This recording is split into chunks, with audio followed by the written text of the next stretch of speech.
छत्रपती शिवाजी महाराज हे अष्टपैलू व्यक्तिमत्व होते। अष्टपैलू म्हणल्यानंतर ज्या व्यक्तीमध्ये 32 गुणांची खाण असते, ज्यांचा पायाचा तळवा जमिनीवर पूर्ण टिपते, हे महापुरुष असतात।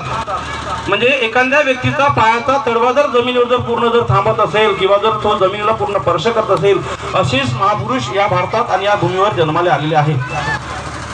म्हणून अशी 32 लक्षणी असलेली खान छत्रपती शिवाजी महाराजांच्या कार्यातून नव्हे तर त्यांच्या कृतीतून आपल्याला जाणवते। म्हणून छत्रपती महाराज हे आपले आदर्श आहेत आणि या आदर्शांचा वारसा आपण सर्वांनी चालवला पाहिजे।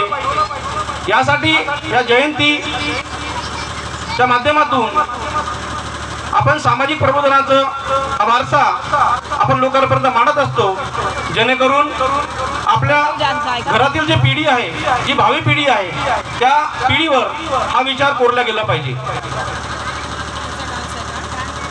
महापुरुषांच्या जयंत्या पुण्यतिथ्या साजऱ्या करत असताना ज्या महापुरुषांनी स्वतःची जात कधी सांगितली नाही, मग आम्ही प्रत्येक जातीत जन्मालेले आलेले जेवढे काही महापुरुष आहे त्या लोकांना आम्ही वेगवेगळ्या बैठकीत बसून एका विशिष्ट जातीपुरतं मर्यादित करतोय, हे आपलं चुकतंय। कारण महापुरुष हे कोणत्या जातीचे धर्माचे नव्हते, हे सर्व अखंड मानवी कल्याणासाठी झटणारे सर्व कर्ते आणि द्रष्टे होते। म्हणून आपण हा विचार केला पाहिजे की जी शिकवण आपल्याला या महापुरुषांनी दिलेली आहे, ती शिकवण आपण आपल्या मुलात, आपल्या समाजात, आपल्या घरात आपण रुजवली पाहिजे, जेणेकरून भविष्यातली पिढी ही या विचाराने मार्गक्रमण केलेली पाहिजे।